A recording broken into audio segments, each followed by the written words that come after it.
Halo, Assalamualaikum warahmatullahi wabarakatuh. Halo semuanya, jumpa lagi dengan saya Master Bucin dari channel Bujang Triti. Halo, apa kabar semua? Semoga kalian baik-baik saja ya. Dan seperti biasanya pada malam hari ini saya kembali membawakan kisah mistis untuk kalian semua. Kisah mistis kali ini datang dari seseorang yang bernama Bang Jago, nama samaran. Seperti apa kisahnya? Mari kita simak. Halo, selamat malam Master Bucin dan teman-teman subscriber Bujang Triti. Perkenalkan, nama saya Bang Jago. Kali ini saya akan menceritakan kisah mistis tentang tetangga saya. Secara diam-diam saya mengamati perilaku tetangga saya. Dan menurut saya tetangga saya itu melakukan persekutuan dengan makhluk gaib buto ijo. Meskipun makhluk tersebut tergolong gaib, tetapi ada beberapa orang pintar yang dengan kasat mata dapat melihat bentuk fisik makhluk tersebut. Menurut mereka, buto ijo itu memiliki postur tubuh yang sangat tinggi mirip raksasa. Kulitnya hijau licin seperti lumut, matanya merah dan besar serta giginya bertaring. Meskipun wujudnya menyeramkan, namun ada saja orang yang memuja dan memanfaatkannya untuk mendapatkan harta kekayaan. Karena makhluk ini dapat dipercaya memberi harta kekayaan bagi pelakunya. Nah, salah satu orang yang nekat memanfaatkan makhluk yang satu ini adalah tetangga saya itu. Sebut saja namanya Karjo. Karjo bukannya tidak tahu kalau perbuatannya itu adalah sesat dan mengandung resiko. Tapi mau apa lagi? Dalam kepuasan menjalani kehidupan sehari-hari, Karjo tidak menemukan jalan keluar bagaimana cara untuk memperoleh rezeki lebih. Selain melakukan pesugihan demi kelangsungan hidupnya, senantiasa didera kemiskinan. Sebenarnya Warsi, istrinya, tidak setuju dengan jalan yang ditempuh oleh suaminya itu. Warsi selama ini cukup menerima dengan segala rezeki yang diberikan oleh Tuhan pada keluarganya. Baginya sudah bisa makan setiap hari saja sudah cukup. Dan masih beruntung karena kedua anak lelakinya masih mau membantu mencari uang tambahan untuk membiayai sendiri. Pomo yang duduk di kelas 2 SMP sebelum berangkat sekolah ikut membantu tetangganya, Lik Giman, yang berjualan lontong sayur di pasar kaget. Sedangkan Tarman yang duduk di kelas 5 SD pagi-pagi sudah berada di perempatan lampu merah Antasari menanjak koran. Sedang suaminya sehari-hari bekerja sebagai kuli pemecah batu di lereng Bukit Camang. Ini adalah perbuatan sesat, Pak, ucap Warsi saat mengetahui dari mana asal sekepung uang yang diserahkan suaminya malam itu. 3 malam Karjo menghilang, saat pulang dia menyerahkan sekepung uang pada istrinya. Ketika Warsi menanyakan dari mana dia mendapatkan uang sebanyak itu, mulanya Karjo berbohong, tetapi setelah mendesak terus, akhirnya dia mengaku. Sudahlah Bu, aku melakukannya karena terpaksa. Aku sudah bosan dengan penderitaan yang kita alami selama ini. Uang itu bukan untuk poya-poya, tetapi untuk kita pergunakan menyambung hidup kita, supaya kita bisa dipandang orang, jawab Karjo. Tetapi resikonya akan berat, Pak, sergah Warsi. Karjo sejenak terdiam. Dia memang tahu benar kalau perbuatannya itu mengandung resiko. Karena kelak dia harus menyediakan imbalan berupa tumbal nyawa manusia. Terserah padamu, wahai manusia. Keluargamu sendiri aku tidak peduli. Pokoknya yang penting dia itu perempuan. Ingat, setiap saat aku memintanya, kau harus menyediakannya, kata Buto Ijo ketika Karjo selesai melakukan ritual.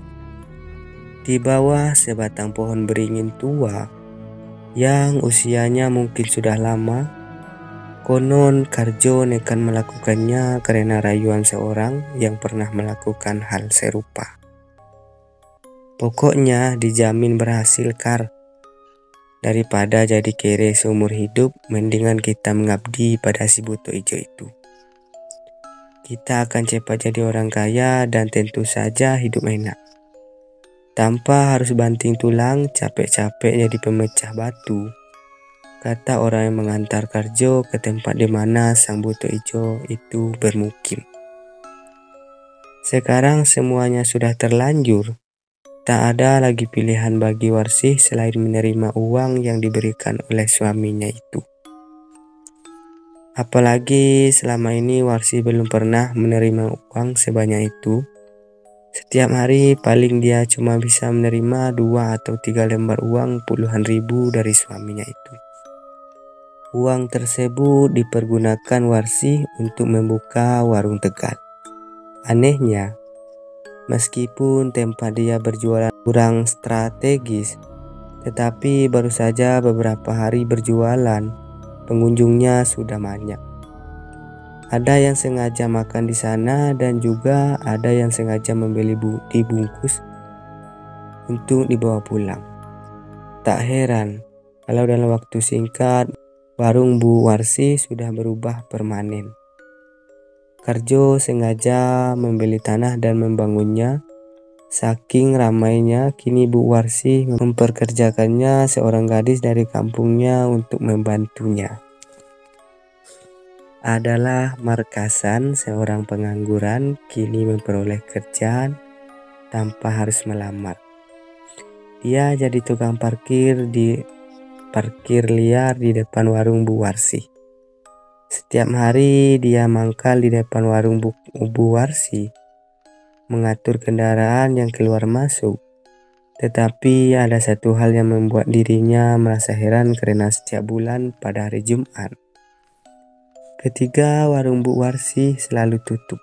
Sebenarnya dia ingin bertanya pada Bu Warsih, tapi dia merasa segan karena dia merasa bukan haknya untuk mencampuri urusan orang lain. Akan halnya Karjo dan istrinya pada setiap hari Jumat sengaja menutup warungnya karena melakukan ritual rutin, yaitu menemui sang Buto Ijo. Kedua suami istri itu seperti biasa membawa sesajen berupa ayam bekakak dan 1 baskom besar ketan hitam dan ketan putih yang sudah dimasak, kembang 7 warna, kemenyan Arab, dan tak lupa air minumnya berupa wedang jahe. Mantap kali lah minum Buto Ijo. Tetapi tak biasanya Buto Ijo itu yang selama ini selalu gembira menyambut Karjo, kali ini marah sekali karena ternyata sesajen yang diberikan itu tidak sesuai dengan janjinya. Hei, manusia, 2 orang pengikutku sudah memberi aku tumbal berupa gadis muda. Tetapi kau sendiri belum pernah. Saat ini birahiku sedang naik. Jadi aku butuh tumbal darimu berupa gadis muda. Mendengar permintaan itu, kontan saja Karjo dan istrinya saling pandang. Mereka tahu kalau tak ada cara lain selain harus menuruti permintaan itu. Tetapi siapa yang harus dikorbankan? Karena kedua anaknya mereka laki-laki. Bukankah sejak dulu aku tidak setuju dengan pekerjaan ini, Pak? Percuma kita kaya kalau harus mengorbankan nyawa orang lain. Si Turah itu kan orang lain. Selama ini dia bekerja sangat rajin sekali. Aku tidak tega kalau dia harus jadi korban. Lantas, apa yang harus kita katakan pada orang tuanya ketika pulang kampung nanti? Tanya Bu Warsih pada suaminya. Sudahlah Bu, Kau tenang saja, kalau soal itu serahkan padaku. Biar aku yang mengatur, jawab Karjo singkat cerita. Akhirnya Turah pembantunya dikorbankan oleh Karjo sebagai tumbal. Kematian Turah yang mendadak dan misterius itu sempat membuat gempar penduduk di sekitar. Mereka bertanya-tanya apa yang sebenarnya terjadi atas diri Turah yang malang itu.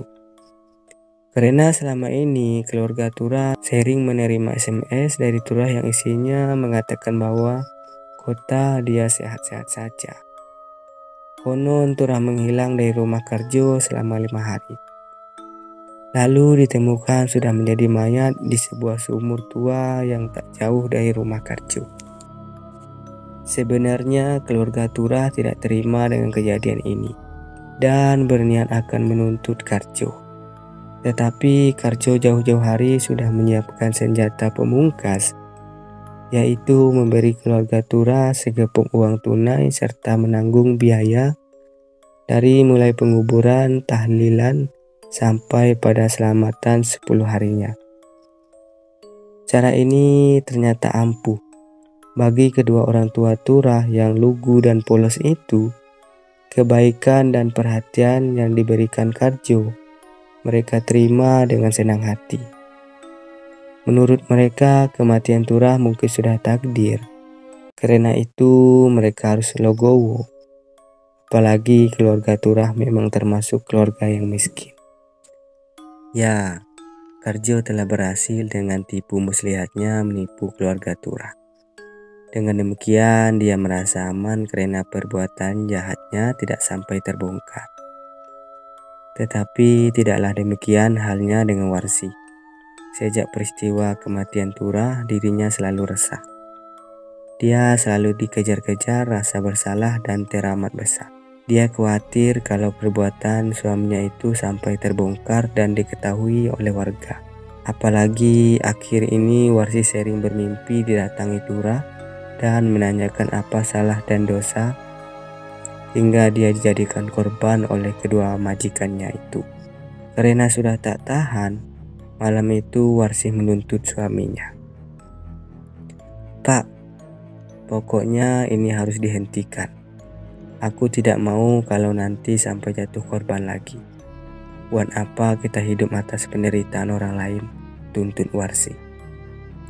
Tentunya Karjo menjadi kaget sekali mendengar ucapan istrinya itu. "Mana mungkin aku berhenti," ucapannya dalam hati. Tentu saja dia tidak rela kalau harta yang sudah dimilikinya selama ini akan hilang begitu saja. "Jadi maksud ibu supaya kita kembalikan jadi miskin?" jawab Karjo kesal. "Ya tidak apa-apa, miskin. Bagiku lebih baik hidup miskin tapi tentram daripada kaya harus mengorbankan nyawa orang lain. Aku takut bagaimana nanti kalau rahasiamu itu terbongkar. Lantas bagaimana nasib kedua anak kita? Mereka pasti menderita akibat ulahmu," kata Warsi tak kalah jengkelnya. Karjo terdiam. Timbul rasa jengahnya mendengar kata-kata yang diucap oleh istrinya itu. Kini terjadi pergulatan batin di diri Karjo. Dia benar-benar bingung menentukan pilihan. Ucapan Warsi benar, batinnya nelangsa. Tetapi di sisi lain dia tidak mau kehilangan harta kekayaannya. Akhirnya Karjo menampil semua tuntutan istrinya itu. Dia tidak mau kembali hidup miskin. Gelimang materi dan hidup enak yang dirasakannya membuat dirinya terus melakukan perbuatan sesat, bersekutu dengan buto ijo, dan nikmat dunia semakin membuatnya terlena hingga lupa kalau sudah saatnya dia harus kembali menyerahkan tumbal berikutnya. Jangankan memberi tumbal nyawa manusia, bahkan untuk mengantarkan sesajen rutin setiap malam Jumat sudah dilupakannya. Hal ini tentu saja membuat makhluk peliharaannya itu jadi marah. Malam itu menjelang subuh, Karjo baru pulang dari tempat hiburan malam yang belakang ini sering dikunjunginya. Karjo sengaja membawa kunci sendiri supaya tidak mengganggu penghuni lainnya yang sedang tertidur. Kalau dia pulang larut malam, saat sampai di depan pintu kamar istrinya, Karjo tiba-tiba menghentikan langkahnya karena telinganya mendengar suara aneh di dalam kamar Warsi. Dia mendengar seperti ada suara desahan dan suara ranjang yang berderak-derak. Terdorong rasa ingin tahunya, perlahan Karjo mendorong pintu kamar dan ternyata, astaga, mata Karjo membelalak. Dia seakan tidak percaya pada penglihatannya. Di atas ranjang yang bergoyang dilihatnya, Warsi melihat sambil mulutnya mendesah-desah. Layaknya perempuan yang sedang dilanda kenikmatan birahi. Tetapi adegan itu tidak berlangsung lama. Sesaat kemudian Warsi mengelepar seperti ayam dipotong, kemudian tubuhnya menggejang kaki. Karjo kontan menjerit histeris memeluk istrinya. Dia mencoba membangunkan istrinya seraya mengguncang tubuh Warsi berulang kali. Tetapi Warsi sama sekali tak bergerak. Tubuhnya dingin dan kaku. Lagi-lagi Karjo berteriak histeris meminta tolong. Kedua anaknya yang tidur di kamar sebelah dan seorang pembantunya segera berhamburan ke kamar Karjo. Subuh yang hening itu berubah jadi ramai. Satu persatu tetangga Karjo berdatangan untuk melihat apa yang terjadi. Anehnya, setelah menyaksikan kejadian itu, sikap mereka ternyata berbeda-beda. Ada yang menanggapi kejadian itu dengan mengucap istighfar. Ada yang cuma memandang iba, tetapi ada yang malah memaki. Rasain, itulah akibatnya kalau orang melakukan pesugihan. Sekarang istrinya yang jadi korban, maki Markasan, tukang parkir yang dulu pernah naksir Turah. Ya, mungkin itu saja cerita yang bisa saya sampaikan. Terima kasih Pastor Bucin sudah mau menceritakan cerita saya. Terima kasih kembali ya kepada Bang Jago yang mau mengirimkan podcast horornya ke Bujang Teriti. Pesan Master Bucin, janganlah engkau bersekutu dengan setan, karena setan adalah musuh bagi kalian. Sampai jumpa di video selanjutnya. Wassalamualaikum warahmatullahi wabarakatuh.